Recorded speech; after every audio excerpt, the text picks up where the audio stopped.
존 후이의 책 스코틀랜드의 신앙 영웅들을 통해 스코틀랜드 언약도들의 생애와 신앙적 투쟁을 살펴보기 위해 오신 여러분을 환영합니다. 오늘은 패트릭 심슨에 대해 알아보도록 하겠습니다. 네, 16세기 말에서 17세기 초 스코틀랜드를 살았던 인물이죠. 단순히 한 명의 용감한 목회자라기보다는 그 시대의 거대한 흐름에 맞서서 원칙이란 무엇인지를 몸으로 보여준 사람이었습니다. 맞습니다. 오늘 여러분과 함께 패트릭 심슨의 삶을 통해 탐구해볼 질문이 바로 이건데요. 현실적인 타협과 신념을 포기, 그 경계는 과연 어디에 있는가? 그렇죠. 그의 이야기는 작은 양보가 어떻게 거대한 영적 위기의 시작점이 될 수 있는지를 아주 강력한 사례라고 할 수 있습니다. 그 질문을 이해하려면 역시 당시 시대 배경을 먼저 알아야겠죠. 네, 국왕 제임스 6세가 교회를 국가의 통제 아래 두려고 하면서 갈등이 폭발했거든요. 바로 주교제를 통해서 말이죠. 잠깐만요. 주교제라는 말이 나왔는데 이게 왜 그렇게까지 큰 문제였던 건가요? 오늘날 우리에겐 그냥 교회 행정 시스템 중 하나처럼 들릴 수도 있거든요. 아주 좋은 질문입니다. 이게 그냥 교회의 조직도를 바꾸는 문제가 아니었어요. 그런가요? 네, 주교제는 왕이 교회의 고위직인 주교를 직접 임명하는 시스템입니다. 즉, 왕이 교회를 통제할 수 있는 길이 열리는 거죠. 아하. 심슨 같은 사람들은 교회의 머리는 오직 그리스도 한 분뿐이라고 믿었기 때문에 인간 왕이 교회를 좌지우지하는 걸 받아들일 수가 없었던 겁니다. 그러니까 교회의 독립성 자체가 걸린 문제였군요. 이와 반대되는 개념이 바로 장로의 정치체제인 거고요. 정확합니다. 장로회는 교회 구성원들이 직접 자신들의 지도자를 선출하는 방식이라 교회의 독립성을 지키려는 쪽에서는 정말 목숨 걸고 싸울 만한 문제였던 거죠. 그런 배경에서 이제 평생을 목회자 집안에서 자란 패트릭 심슨이 등장하는 거군요. 아버지의 형제 5명 모두가 목회자였다고요? 네, 그런 환경에서 자랐으니 신념이 정말 뼈에 새겨져 있었겠죠. 그런데 심슨은 단순히 신앙심만 깊었던 게 아니라 대단한 학자이기도 했다면서요. 고대 그리스 로마 고전이나 교부들의 저작을 깊이 연구했다고요. 맞습니다. 한 친구가 이교도 작가들 책 읽는데 시간을 너무 많이 쓴다고 지적했다는 일화가 아주 흥미로운데요. 네, 저도 그 부분 인상 깊게 봤습니다. 보통 경건한 목회자라면 맞다, 성경만 봐야지 했을 법도 한데 그의 대답이 아주 달랐죠. 뭐라고 했나요? 나는 이 이집트의 보석들로 하나님의 집을 장식할 생각일세 라고 답했다고 합니다. 이야, 대단한 자신감인데요. 세상의 모든 지식을 동원해서 신앙을 더 깊고 풍성하게 만들겠다. 이런 선언처럼 들립니다. 그렇죠. 맹목적인 믿음이 아니라 지성으로 완전히 무장한 신념이었던 겁니다. 바로 그 지성으로 무장한 신념이 현실과 부딪힌 첫 번째 사건이 1584년에 일어나는군요. 네, 국왕의 모든 목사에게 패트릭 아담슨이라는 인물을 대주교로 인정하라고 명령하죠. 그런데 이 아담슨이라는 사람이 심슨의 외삼촌이었다는 게 참 드라마틱한 부분입니다. 맞아요. 가족의 정이냐 아니면 신념이냐 이런 갈림길에 딱 서게 된 거죠. 심지어 몇몇 동료 목사들은 좀 타협하려고 했다면서요. 네, 하나님의 말씀에 부합하는 한에서만 일하는 조건을 달아서 슬쩍 넘어가려고 했습니다.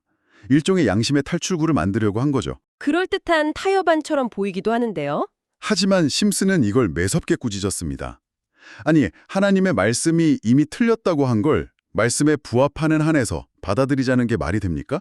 이건 완전 모순입니다. 라고요. 작은 타협처럼 보이지만 그 자체가 이미 원칙을 무너뜨리는 행위라고 본 거네요. 바로 그겁니다. 결국 왕이 직접 나섰죠. 주교직에 연금까지 얹어주겠다. 요즘 말로 하면 승진에 두둑한 보너스까지 약속하면서 회유하려고 했던 거네요. 시대를 막론하고 통하는 고전적인 수법이죠. 하지만 심슨은 단칼에 거절했습니다. 그에게 그건 달콤한 제안이 아니라 자신의 양심을 노예로 만드는 뇌물이었을 뿐입니다. 여기서 그치지 않고 1598년에는 아예 왕 앞에서 설교를 했다고요? 네, 그것도 아주 직설적으로요. 왕이시여, 하나님의 법을 어기는 일을 후원해서 스스로에게 진노를 불러오지 마십시오. 라고 공개적으로 경고하기까지 합니다. 왕 앞에서 그런 말을 하다니 배짱이 정말 보통이 아니네요. 설교 끝나고 분위기가 어땠을지 상상이 안 갑니다. 기록에 따르면 설교가 끝나자마자 왕이 벌떡 일어나서 그런 문제에 간섭하지 말라고 쏘아붙였다고 하니 그야말로 살얼음판이었을 겁니다. 이런 심슨의 저항이 최보조에 달한 게 바로 1606년 퍼스 의회에서 제출한 항의서였군요. 맞습니다. 왕이 주교들의 고난을 완전히 복원시키려고 하자 42명의 목사들과 함께 서명해서 정면으로 맞선 거죠. 대체 그 항의서에 어떤 내용이 담겨 있었기에 그렇게까지 파장이 컸던 걸까요? 그의 논리가 아주 치밀하고 강력합니다.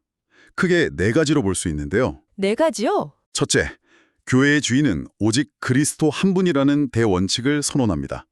왕이나 의회 같은 세상 권력은 하나님이 정해준 경계선 안에서만 힘을 쓸 수 있다는 거죠. 아, 항의서에 이런 비유가 나옵니다. 의회는 하나님이 정하신 해안과 한계 안에 스스로를 가두는 대양과 같아야 한다. 와. 바다가 아무리 넓고 강력해도 해안선을 넘을 수 없는 것처럼 세상 권력도 신의 법을 넘어서는 안 된다는 말이군요. 아주 시적인데요? 그렇죠. 두 번째 논점은 더 날카롭습니다. 주교제 자체가 교만과 폭정, 무지의 근원이 될 것이고 결국 죄의 사람, 즉 적그리스도적인 교권 체제로 이어질 거라고 경고합니다. 잠깐만요. 주교 몇 명 임명하는 문제가 어떻게 적그리스도라는 엄청난 이야기로까지 연결되는 거죠? 이건 좀 비약처럼 들릴 수도 있겠는데요. 바로 그게 심슨이 경고한 미끄러운 경사길 이론의 핵심입니다. 그는 왕이 교회의 머리가 되려는 이 작은 시도, 이 첫 단추를 잘못 꿰면 결국 교회의 본질이 완전히 타락해서 하나님을 대적하는 시스템으로 변질될 거라고 본 겁니다. 아, 작은 균열이 댐 전체를 무너뜨릴 수 있다는 그런 경고였군요. 네. 그래서 하나님의 칼이 그런 괴물을 낳은 배를 꿰뚫게 하라는 섬뜩할 정도로 격렬한 표현까지 쓴 거죠. 세 번째 논점은 훨씬 더 직접적인 공격이었다고요? 네, 바로 맹세의 배반입니다. 왕과 귀족, 당신들 과거에 스코틀랜드 신앙 고백서에 서명하지 않았습니까? 아, 과거의 약속을 상기시킨 거군요. 그렇습니다. 그때 교리의 교리뿐만 아니라 이 장로의 정치체제까지 지키겠다고 하나님 앞에 맹세했습니다. 그런데 이제 와서 주교제를 다시 세우는 건 당신들이 스스로 한 맹세를 깨는 위증죄입니다. 라고 지적한 겁니다. 와, 이건 그냥 정책을 바꾸는 게 아니라 왕과 귀족들이 신 앞에서 한 맹세를 어기는 일종의 신성 모독이라고 본 거네요. 훨씬 심각한 문제네요. 맞습니다. 심슨은 이걸 여호수아의 저주를 받은 여리고 성벽을 다시 쌓는 행위에 비유했습니다. 마지막 4번째는 뭐였죠? 마지막으로 그는 이런 변화가 평범한 사람들에게 어떤 혼란을 줄지 지적합니다. 어제까지 강단에서 주교제를 저주하던 목사가 오늘 갑자기 주교가 되어 나타나면 사람들은 대체 뭘 믿어야 하냐는 거죠. 그 비유가 정말 생생하던데요.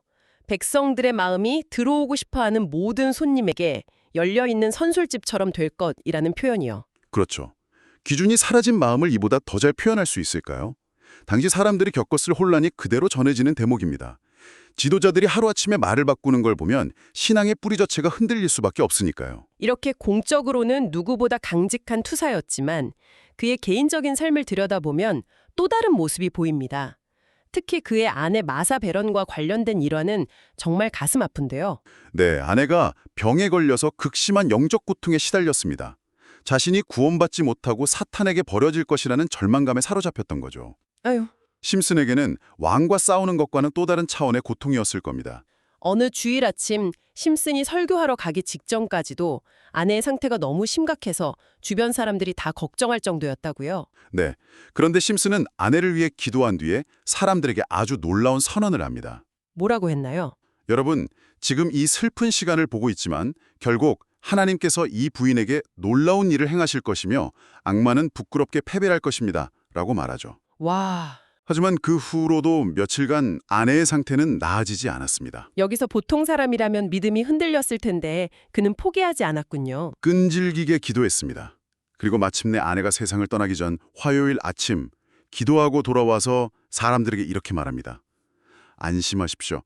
오늘 10시간이 지나기 전에 저 불에서 꺼낸 그슬린 나무 토막이 건전해질 것을 확신합니다. 불에서 꺼낸 그슬린 나무 토막, 아주 강렬한 이미지네요. 구약성경 스가랴서 3장 2절에 나오는 표현입니다. 죄와 고통 속에서 불타기 직전에 건전해진 영혼을 상징하죠. 그리고 그는 아내의 침대 곁으로 가서 다시 기도했습니다. 네, 기도 중에 그가 하나님과 씨름하는 야곱을 언급하는 순간 기적이 일어났습니다. 아내가 갑자기 침상에서 일어나 앉아서 이렇게 외쳤다고 하죠. 네, 당신이 바로 오늘 씨름하여 이긴 야곱입니다. 하나님께서 오늘 아침 당신에게 하신 말씀을 이루셨습니다. 나는 사탄의 손에서 건져졌고 그는 더 이상 나를 지배하지 못할 것입니다. 이야, 정말 영화 같은 장면이네요. 이 사건은 심슨의 삶에 엄청난 확신을 주었습니다. 그는 훗날 자신의 책에 이렇게 기록했죠. 오, 내 영혼아, 8월 9일을 기억하고 결코 잊지 말라. 주께서 내게 주신 위로와 이는 불에서 꺼낸 그슬린 나무 토막이 아니냐 하신 스가랴서의 말씀을 어떻게 이루셨는지를. 공적인 투쟁의 원동력이었던 말씀이 가장 개인적이고 절박한 고통의 순간에 실제가 되는 경험을 한 거군요. 바로 그렇습니다. 아내가 세상을 떠난 뒤에도 그의 투쟁은 계속됐군요. 1610년에는 주교들 면전에서 그들의 타락을 비판하기도 하고요. 네.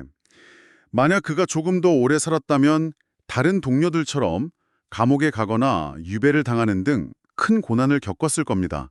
하지만 그는 주교제가 스코틀랜드에 완전히 뿌리내리기 직전인 1618년에 세상을 떠났습니다. 그는 인종의 순간에 이 시대의 죄악된 흐름에 물들지 않게 해주셔서 감사합니다. 라고 고백했다고 합니다.